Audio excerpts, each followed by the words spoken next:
Yesterday itu Pengurus Besar PDC telah menyatakan dengan jelas bahawa projek letak kereta di kaki Bukit Bendera telah pun diluluskan oleh Kerajaan Negeri dan Kerajaan Pusat pada tahun 2007. Dan oleh sebab itu, saya tidak diminta untuk memberikan sebarang kelulusan kerana wang ini dikeluarkan bukan oleh kerajaan negeri tetapi oleh Kerajaan Persekutuan menerusi Kementerian Pelancongan. So saya tidak diminta langsung untuk memberi sebarang kelulusan dan saya pun tidak dimaklumkan atau diminta meluluskan sebarang laporan kemajuan dan pun tidak dimaklumkan tentang kemajuan projek ini. Tentunya itu sesuatu yang kita nak pastikan mestilah selamat dan juga mengikut spesifikasi. Sungguh pun ia dibina oleh sebuah anak syarikat PDC. Dan sekiranya tidak, maka MPPP tidak akan pilih kasih, tapi akan mengikut undang-undang untuk memastikan spesifikasi dan juga keselamatan atau piawaian selamatan mestilah dipatuhi. So kita tidak akan berikan sebarang layanan khas. So yang itu saya rasa kita tunggu laporan muktamad dalam seminggu dua lagi seperti yang dinyatakan oleh Datuk Rosli dalam laporan kepada saya yang telah pun beliau telah umumkan kepada orang awam. Semua tahu kan? You are aware of that, isn't it? You are aware of that, isn't it? Okay, baik. Nah, saya merujuk kepada laporan jahat daripada utusan Malaysia. Di mana dalam laporan berkaitan laporan SPRM yang dibuat oleh seorang ahli parlimen pro Barisan Nasional telah dinyatakan bahawa saya harus disiasat atas penyelewengan tempat letak kereta Bukit Bendera. Saya nak rujuk laporan daripada utusan Malaysia semalam, 6 hari bulan September.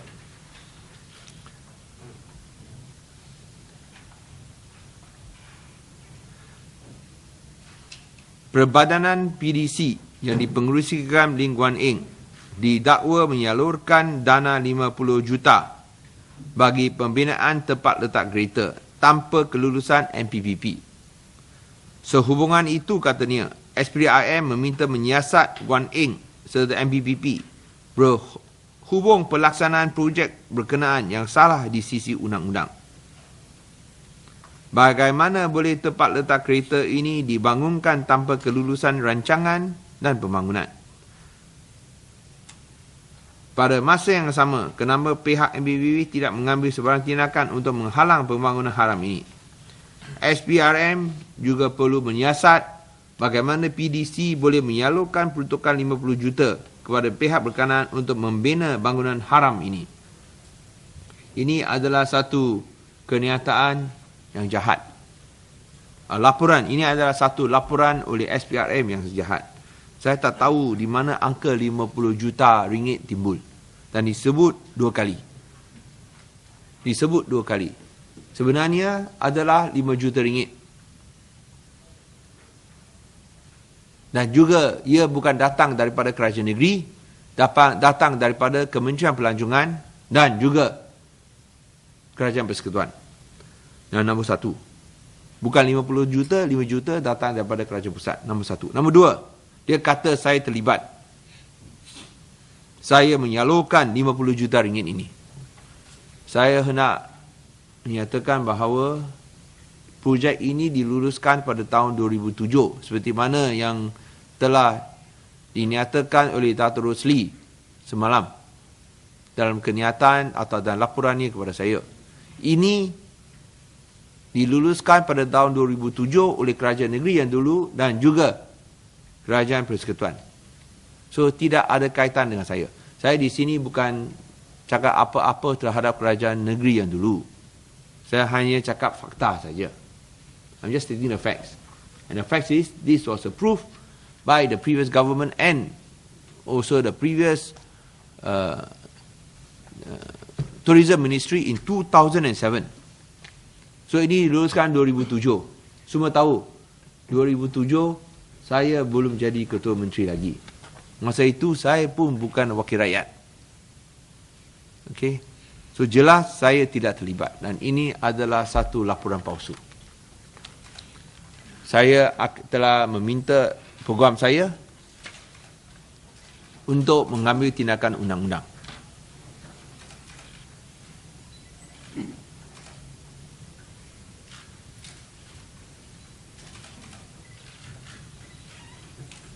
Ini laporan jahat. Mulai dari Mat Sabu nak tipu RM3,000. Yang itu utusan yang memainkannya. Datang pula isu ini yang tak ada kaitan langsung dengan saya. So saya akan meminta itu pihak program untuk ambil tindakan undang-undang kerana memang utusan Malaysia suka buat fitnah. Saya rasa ini sudah menjadi budaya utusan Malaysia. Daripada asal cakap saya haramkan perarakan maulud. Hingga sekarang ulangi lagi bahawa kerajaan negeri Pulau Pinang haramkan perarakan maulud. Sungguh pun semua tahu perarakan maulud diadakan setiap tahun dan lebih besar tahun demi tahun. Tapi masih nyatakan bahawa kita haramkan perarakan maulud. So banyak pembohongan yang dia buat. Dan saya terpaksa mengambil tindakan supaya boleh mempertahankan integriti. Bukan saja integriti saya sebagai ketua menteri tapi juga integriti kerajaan negeri.